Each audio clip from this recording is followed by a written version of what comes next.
There were giants in the earth in those days, and when the sons of God came in unto the daughters of men, and they bare children, the same became mighty men, which were of old men of renown.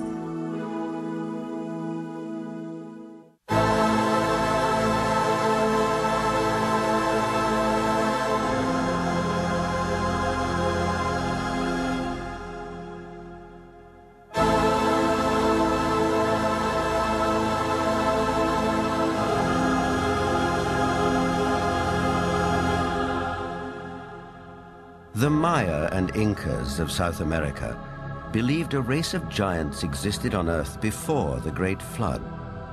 So did many other ancient civilizations. Some took them for gods, others left likenesses of them in stone or wrote about them in their histories. The Greeks and Romans told of blood falling from heaven and landing in the lap of the earth goddess Gaia, who gave birth to the Titans, a race of fearsome giants.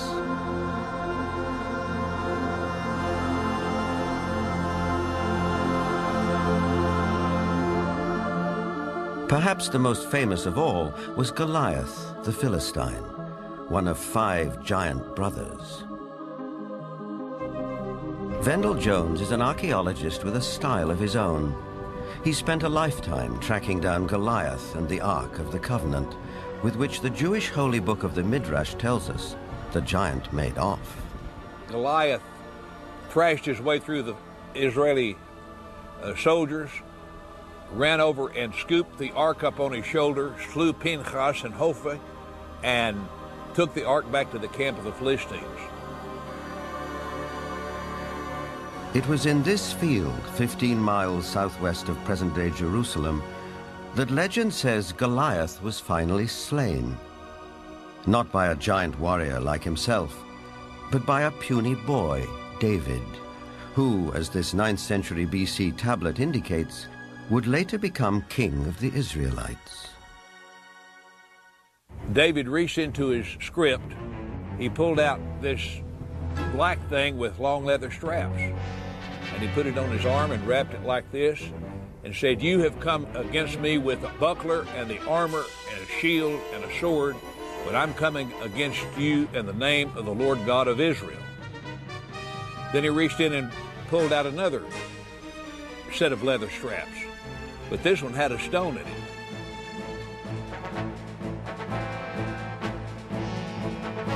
And like this, the shepherd boy cracked Goliath, stunned him. He didn't kill him. Goliath fell on his hands and knees.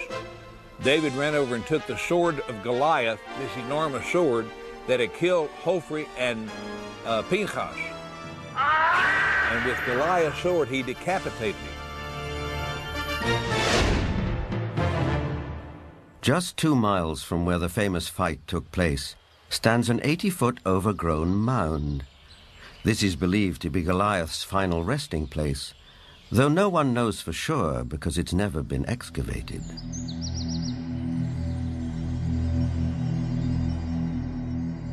In the American Midwest, there are also many large mounds, which are said to be graves.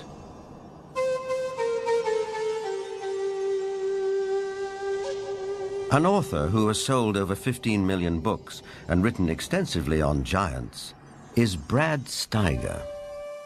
Mass graves of giants were opened. Some of the men 8 feet tall, some of the women 7 feet tall, some records of men 10 feet tall, and extremely large skulls. And extraordinarily, some of these skulls had horns, some had extra rows of teeth, some had other what we would call anomalies, but they were extraordinarily large skulls and extraordinarily large people. A maverick archaeologist who has long been fascinated by legends of American giants is David Hatcher Childress. A number of mounds in the Midwest in America were excavated starting in around 1850. And in many cases, they would find skeletons of people who were in excess of 7 feet tall. And in many cases, they had double rows of teeth as well as, in some cases, 6 fingers on each hand and 6 toes on each foot.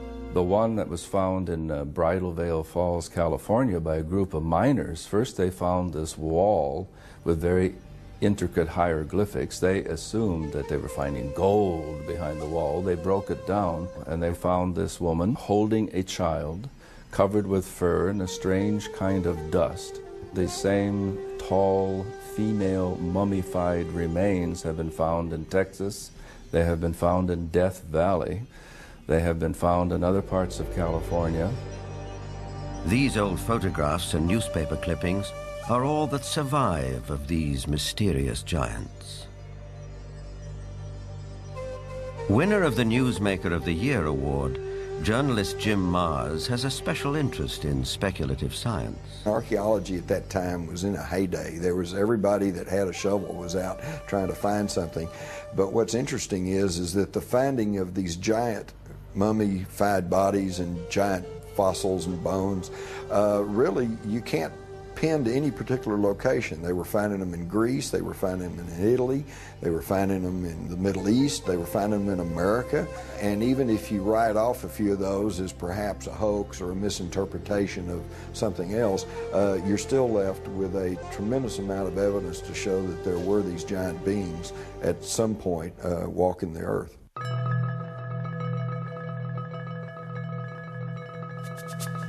In 1912, ranchers started coming to this isolated cave near Lovelock, Nevada, to dig out bat guano for fertilizer. Inside, a surprise was waiting for them. They began excavating the 10 to 15 feet of guano that was here in this cave. They started discovering some unusual artifacts. They found duck decoys and baskets, other things for hunting and fishing in the nearby lake that's now drying up.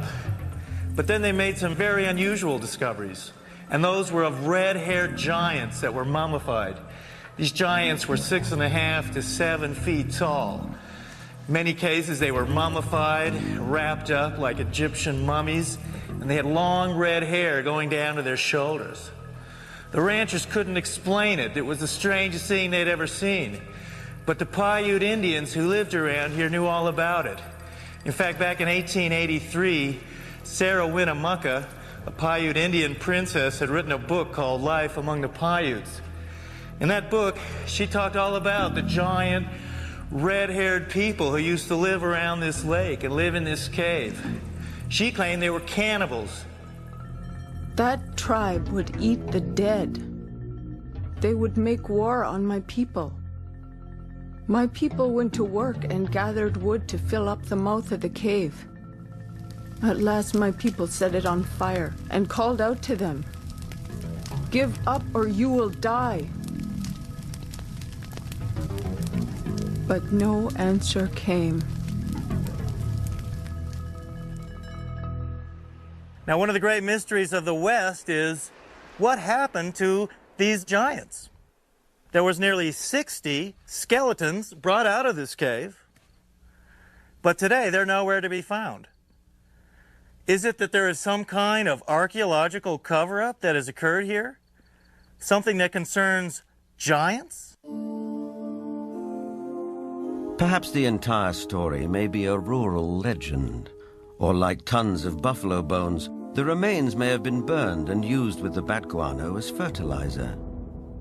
Whatever the explanation, proof that there were giants here has disappeared. Yet at the same time, tantalizing clues to their existence can be found all over the world.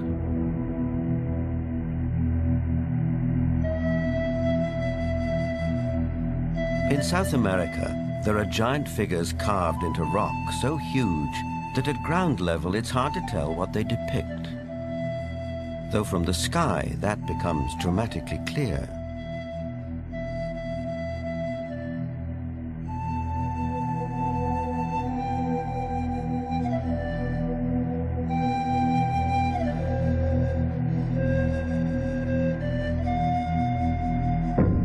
This one in Chile, known as Cerro Unitas, at over 300 feet high, is believed to be the largest representation of a human-like figure in the world. Who carved it and why remains a mystery.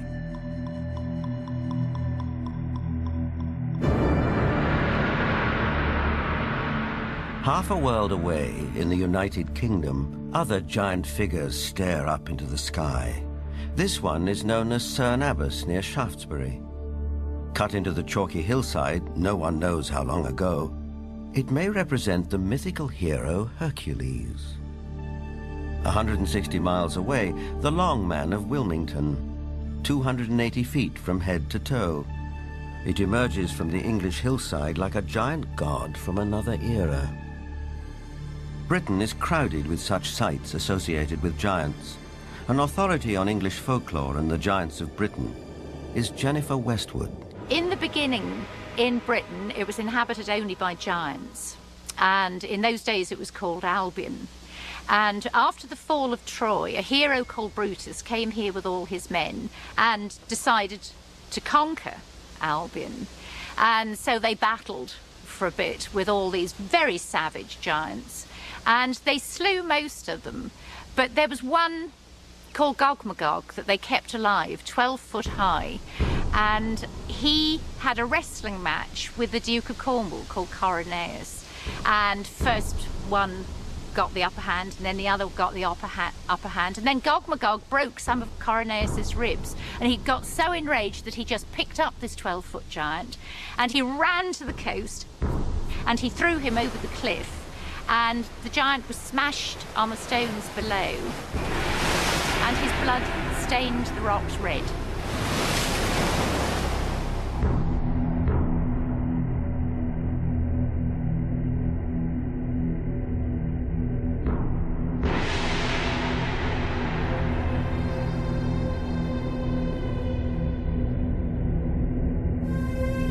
Giants also figure in the mythology of Stonehenge, arguably the most famous megalithic structure in the world. These massive standing stones, the largest 30 feet tall and weighing 50 tons, were erected here thousands of years ago. The early Britons called the stone circle the Giant's Dance and believed giants had built it. Who really built Stonehenge and how they did it are enduring mysteries. Perhaps in the end, we have to turn to legends for an answer. This was somebody in the past with a technology that we don't have, or a magical skill we don't have, creating these things.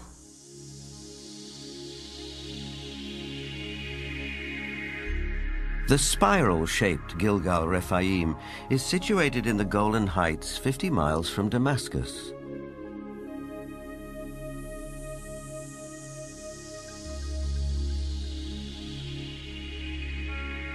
Constructed from an estimated 40,000 tons of loose rocks, it is remarkably reminiscent of Stonehenge. Both have been dated at around 5,000 years old and have similar megalithic stones. And like Stonehenge, Gilgal is also said to be associated with giants.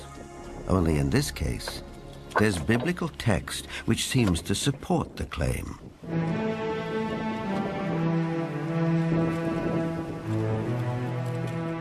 Israeli archaeologist Daniel Herman is investigating the newly opened grave. This is a tomb of someone, obviously a very powerful man. Look at the size of the stone slabs used. This must have taken an enormous amount of time and effort to construct.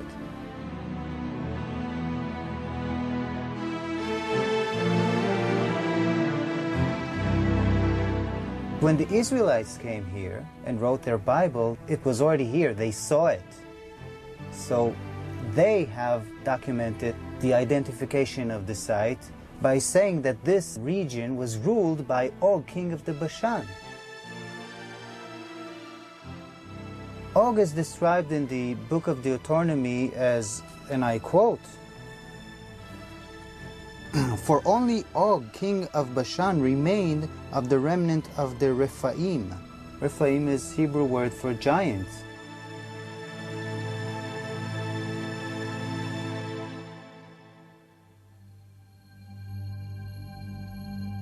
The surface of our planet is strewn with gigantic constructions dating back thousands of years.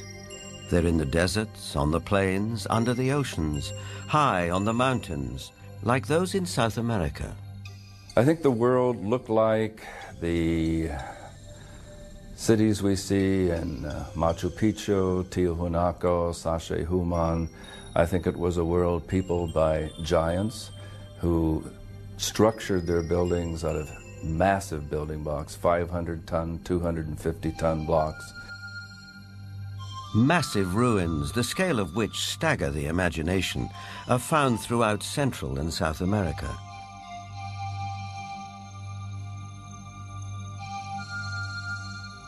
Even a skeptic might be tempted to ask, who could have built these architectural wonders, if not a race of giants?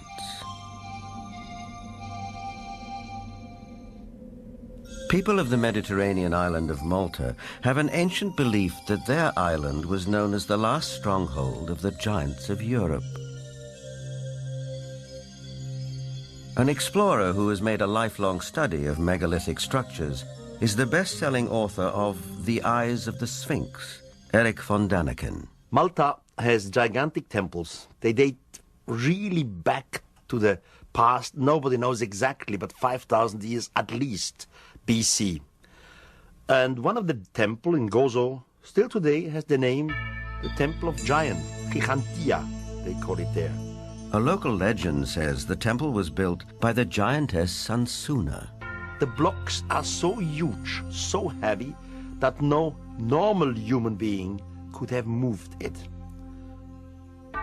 In Bolivia, only 30 kilometers from Lake Titicaca, there are gigantic stone platforms all over the place. The largest of it was once 29 meters long. Its weight has been calculated with 900 tons. Now, this is on a place where we are 4,100 meters high in the Andes, which means there are no trees, no wood, nothing. It is not possible to transport a 900-ton platform without any wooden rollers. Even with wooden rollers, it would be extremely complicated. So these facts are here. You can see them, touch them, photograph them, but there is no explanation for it. For sure, the pre-Inca Indians, the Aymara, were not able to move it. So what is it? What's the result? We don't know. On many places on Earth, we find structures which could be related or to ETs, to a technology which we do not understand, or to giants. ETs, giants, a secret technology? Believers take it in their stride. Here's the best-selling author of Architects of the Underworld, Bruce Rux. The architects are that race or those races who built all the megaliths in the old world, the pyramids, Stonehenge.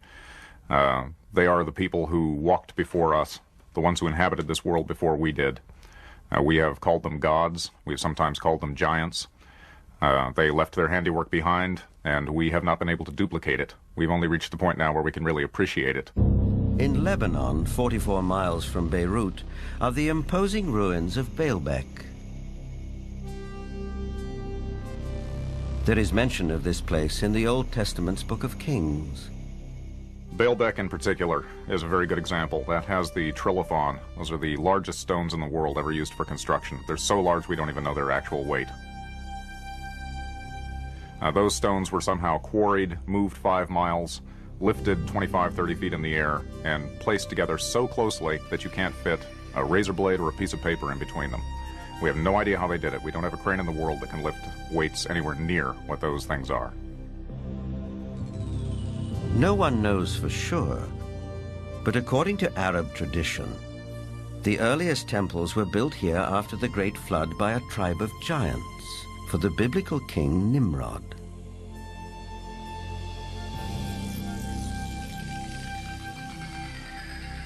But what exactly do we mean by the word giant? Bloodthirsty monsters like the one-eyed Cyclops of Homer's Odyssey? Or the fee-fi-fo-fum ogres of children's fairy tales? Or could it also include peaceable giants, living as you and I do, walking the streets of our cities in the full light of day?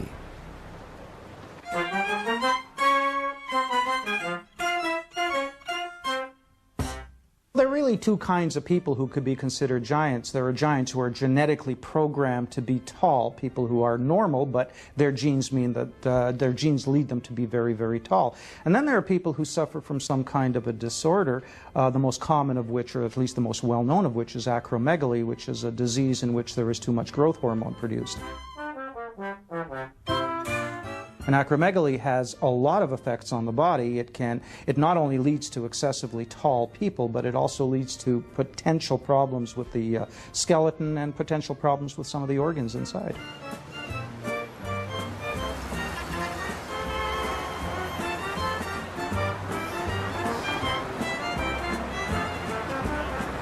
Ryan is a healthy, well-proportioned, 7-foot-tall, normal young man. I just wish I were as tall as he was.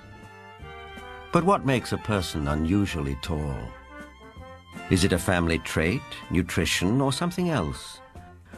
Are tall people just ordinary people of exceptional height?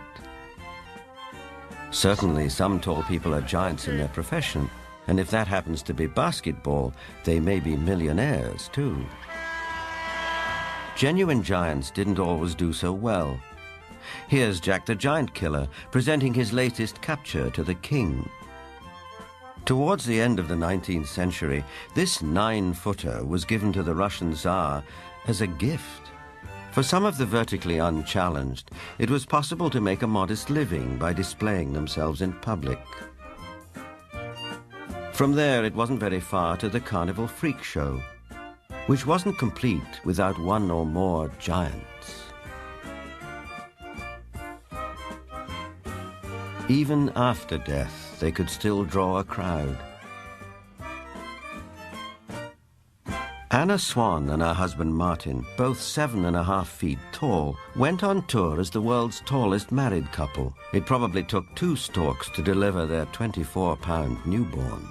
Which brings us back to the question, where do they come from? Is it possible that in the dim and distant past, they can trace their ancestry to a race of giants?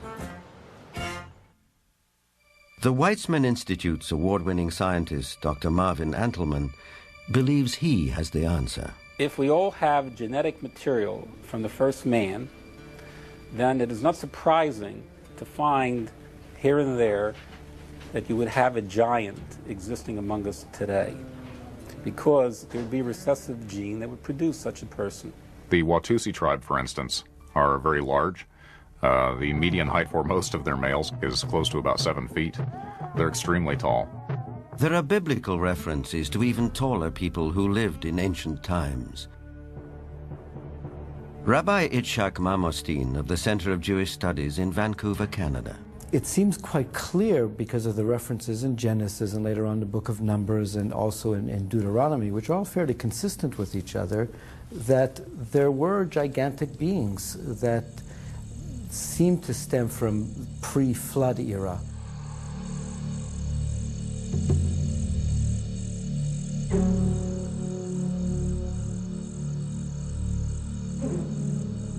Is it possible that environmental conditions of past ages favored the development of giants? Certainly we know from fossil evidence that some species, like dinosaurs, grew many times larger than they do today.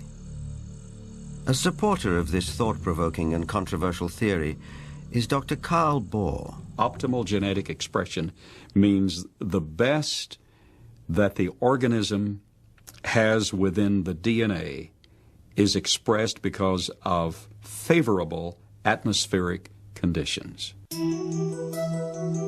Based on fossil evidence, trees like the California giant sequoia grew much larger than they do today. One theory explains this by proposing that environmental conditions in the distant past were more conducive to gigantic growth.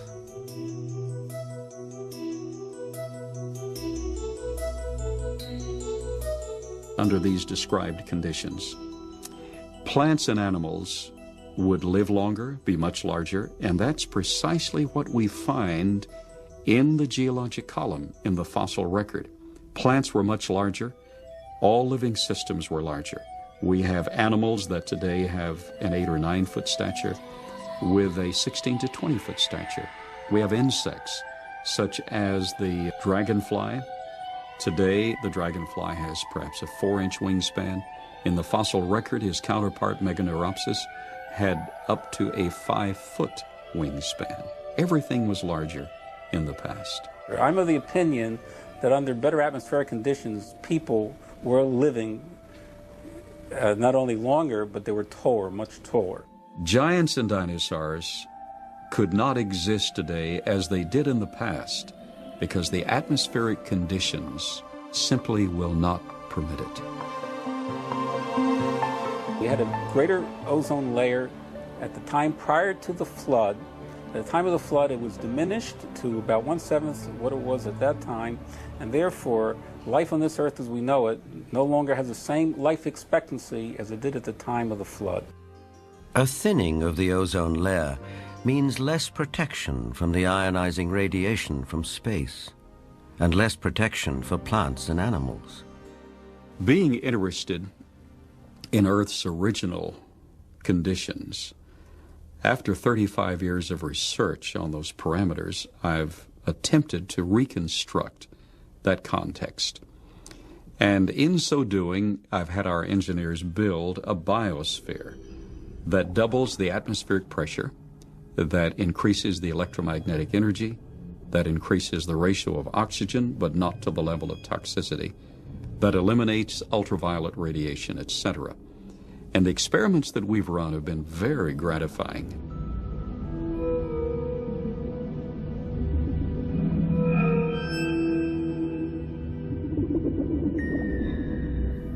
In our controlled scientific experiment, we have measured the effects of a pulsed electromagnetic field on biological systems. We have these Pacu piranha fish that normally at 3.5 years of age are about this size under optimal conditions. Yet we have them now in excess of 20 inches, weighing just under 5 pounds each. Under these controlled conditions, we have succeeded in producing giantism at an accelerated rate.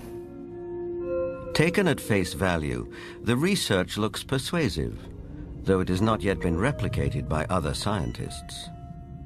The conclusion in the tradition seems to be fairly clear that gigantic beings were existing at one time, and that as human history developed, or physiological, emotional, spiritual changes took place, those beings who survived seemed to be of a smaller gene pool.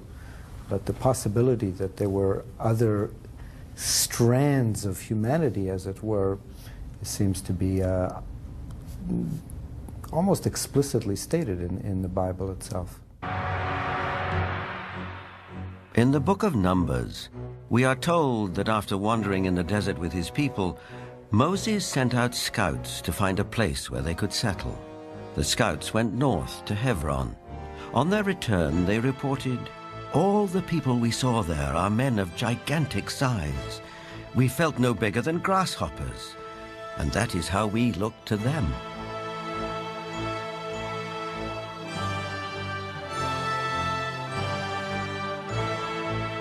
The tribes continued northeast to Mount Seir, known today as Petra in Jordan. But that too, as mentioned in the Bible, had been settled by giants. Wherever they looked, it seemed they found the remnants of giants.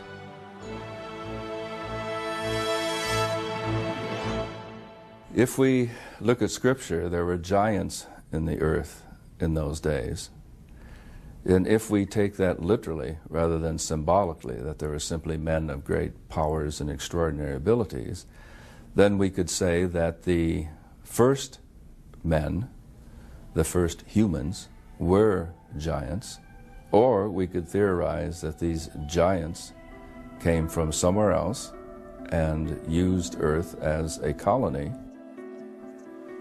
In itself, This notion is a startling idea. But a people more ancient than the Israelites believed the very same thing.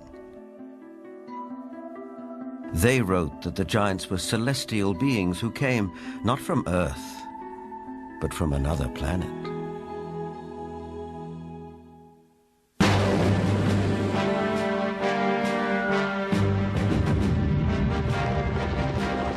This is the battleground of the Gulf War. We know it as Iraq. In the distant past, several great civilizations sprang up here. One of them, Babylon, was legendary for its wealth and splendor.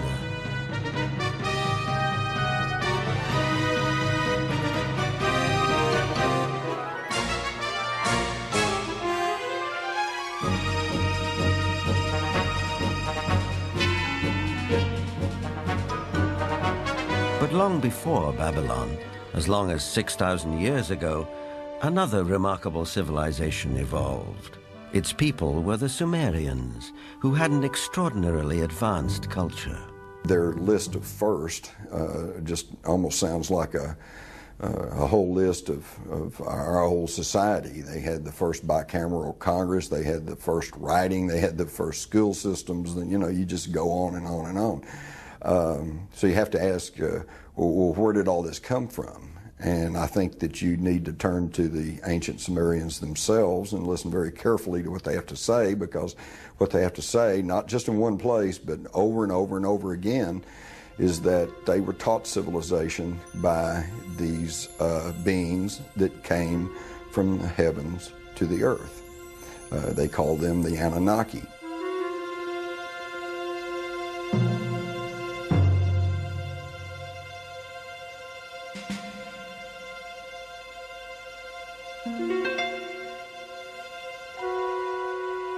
The Sumerians wrote down their history on clay tablets like these, which lay ignored in a Berlin museum for half a century.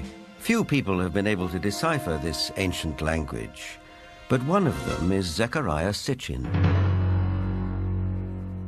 The writings and the pictorial evidence left behind by the Sumerians going back 6,000 years speak and depict people who came from another planet called Nibiru, and many of the depictions show them much bigger, at least by a third, perhaps more than the average human being, so they were giants. This Sumerian cylinder seal from a Berlin museum is astonishing for several reasons. First, it depicts our solar system with the sun at the center and the planets arrayed around it, a fact not known to European science till around 300 years ago. It also shows the planet Pluto, which we didn't discover till 1930. And amazingly, there's another planet, which the Sumerians called Nibiru, and believed that it was from where the Anunnaki, or celestial giants, came from. If you look at the three figures depicted here, they all look more or less the same size. But if you bear in mind that this figure of the deity, that he is seated, and you add from the knee to the hip to his size, you will realize that he is about 10 feet tall, a giant, one of those who from heaven to earth came. Looking for signs of extraterrestrial life, astronomers have searched deeper and deeper into the universe. But all along, maybe they should have been looking closer to home. For it's in our own solar system that a mysterious object has recently been detected, near where the Sumerians placed their planet Nibiru, home of the Anunnaki. For the believers, this is convincing evidence that the celestial giants are real.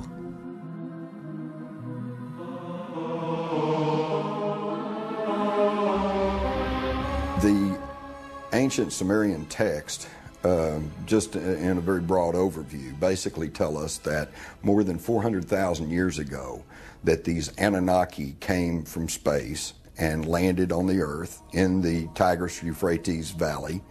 They began to set up a colony that they called Eden. According to Genesis, Eden, or Eden, is where Adam was created from dust and Eve from one of his ribs. Others, however, have a more high-tech version of how human life began.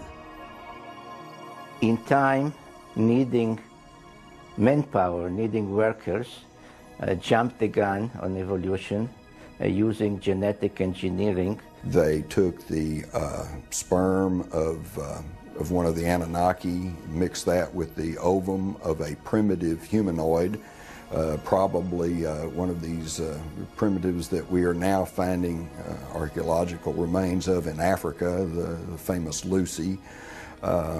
And they produced a hybrid which eventually became Cro-Magnon or modern man. Legend has it that when the Anunnaki came back after several thousand years to see how their genetic handiwork had turned out, they found the Earth females irresistibly attractive. It starts in the Bible. There you can read, in the beginning at Moses, when the sons of the gods saw that the daughter of man were beauty, they took them to wife. Later, out of the body's womb, giants came. So destructive were these titans that the Anunnaki who fathered them decided to destroy them. The apocryphal book of Baruch even tells us how many giants were wiped out. The book of Baruch says, "Then the Lord created the great flood, destroyed all life, which then was on earth, including the 490,000 giants."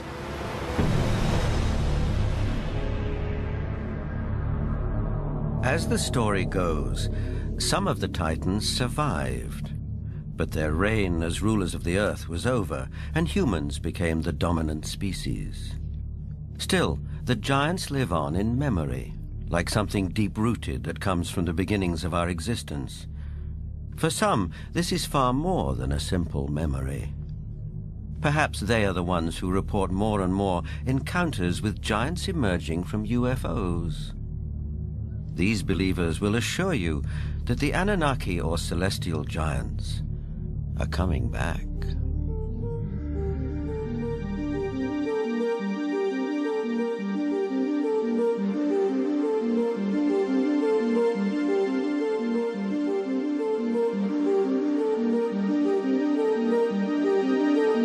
The town of Yatzitz is 25 miles west of Jerusalem.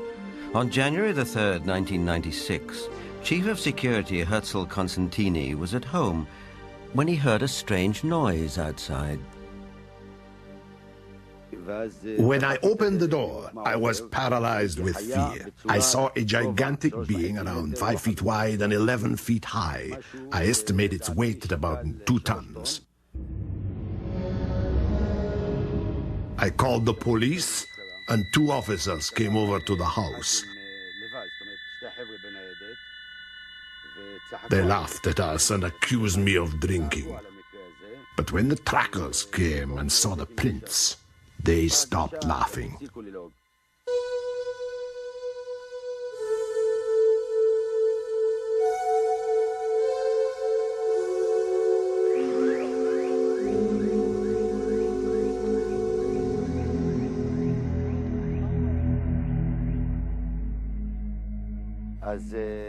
The tracks led right across my field. Many of them were 14 inches deep.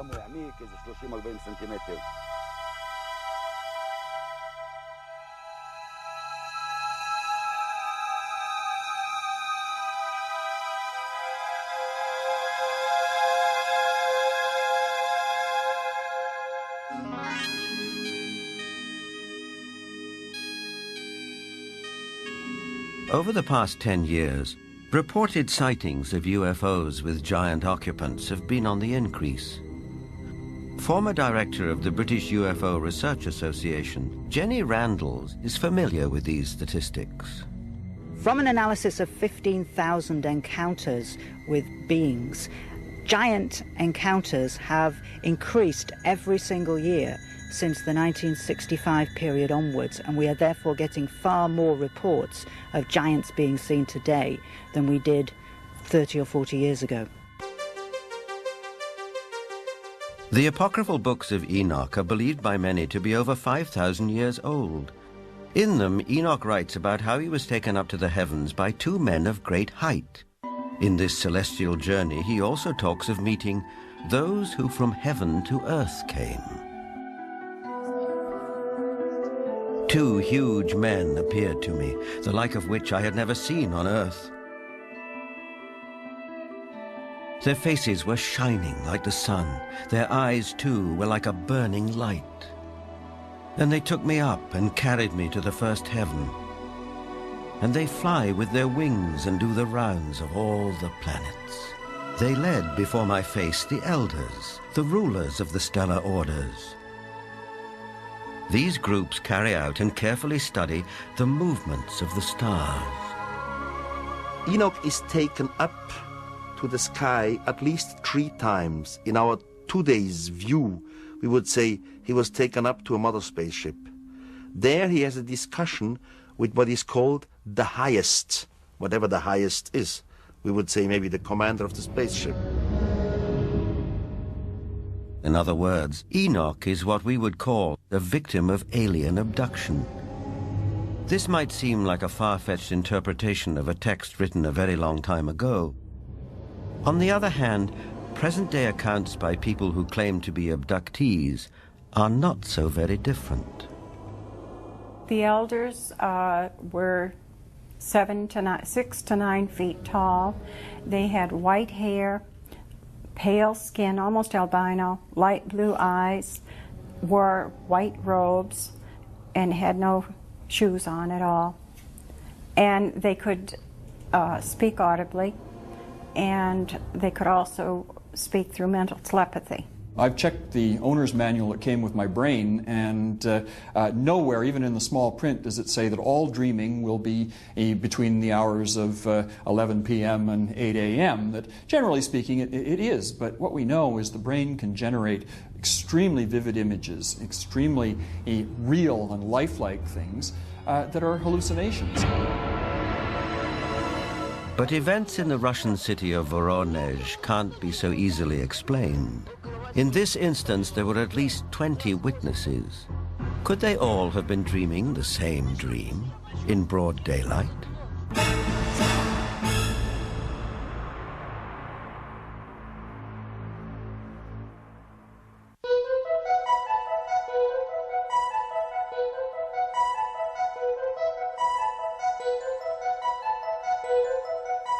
In September of 1989, something happened in the city of Voronezh, 200 miles south of Moscow, which caught the attention of the world press. For several weeks, strange lights were seen over the city. Then on September the 27th, it was reported that a spacecraft landed in one of the city's public parks, from which 3 alien giant figures emerged. Nothing remotely like this had happened in Voronezh before. Before coming to America in 1990, Ukrainian journalist Paul Stonehill covered the Voronezh story for the international press. Top Voronezh researchers of anomalous phenomena, who include scientists, geologists, and also some military people, went to the site immediately thereafter. They were on the site on the 3rd of October studying and collecting specimens.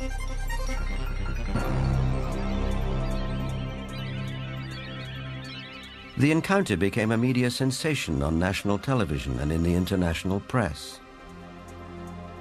Не было, ну уже хотя бы потому, что не было до сих пор в Воронеже событий подобных тем, Drawings of the landings by children who were there capture the event vividly. It attracted the attention of the media around the world because it was effectively endorsed by TASS, the Soviet news agency, who up until that time had certainly not given any credence at all to this kind of story. They had the chance to talk to many eyewitnesses, adults as well as kids, policemen, school teachers, students, scientists who had witnessed similar or even differently shaped UFOs. The underlying theme was that giant-like beings exited from strange-looking craft, did some research throughout Voronezh, and were able to get back to their craft and fly away. For once we had a genuine large number of people all correlating with one another, describing the appearance of these giants. So it was not a case of you simply believe a witness or you don't. Here you couldn't fail to believe them because there were so many of them talking in concert. I was standing not far from the main road of the South Park, and I saw this flying object at an approximate height 250 meters. It stayed at the same height and did not move horizontally. I was very interested by all that, because it could not be any kind of meteorological balloon. There was a squeaking sound. Perhaps some drilling tool was operating, like it was boring a hole in the ground. The creatures started coming out. They did not look too much like humans. They were much taller than humans. They did have shoulders, but I didn't see the head. He was huge, really huge, bigger than we are. He was a mighty figure. In 1989, Sergei Makarov was one of the school children who was in the Voronezh Park. I remember a crowd that gathered around the place. Everybody was scared. Everybody turned pale. I was absolutely flabbergasted.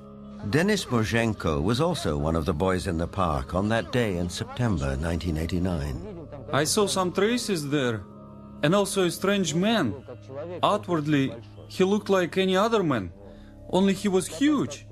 A moment later, he suddenly disappeared. I had no doubt that the UFO and the giants existed, because I saw them. But sometimes when I look back, it seems sort of like a fairy tale.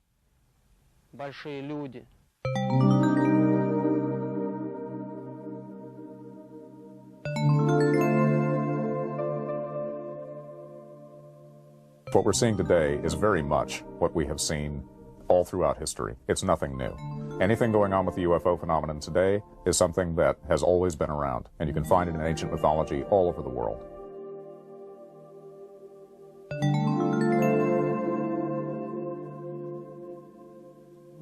We have the legends, and of course, in some cases, we have cave paintings of giant-looking beings and even footsteps. I would think something was in the past, and this something was much bigger than our normal earthlings. Were they indeed our fathers? They were the patriarchs who came before us, that all the legends refer to, the giants, the Olympians who lived before us.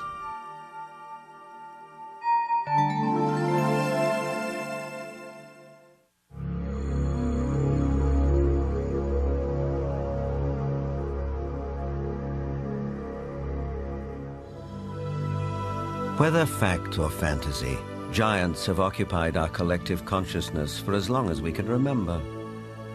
But did a race of giants ever truly walk the earth? The ancient texts, as well as some of the evidence, suggest they did. And is it possible that recessive genes in the 7- and 8-footers that walk amongst us today could be connected to a former race of giants? Now, with reports like the giants of Voronezh, one wonders if perhaps the godlike giants of the Sumerians are coming back. But whether they are real, imagined, or allegorical, one thing is for sure.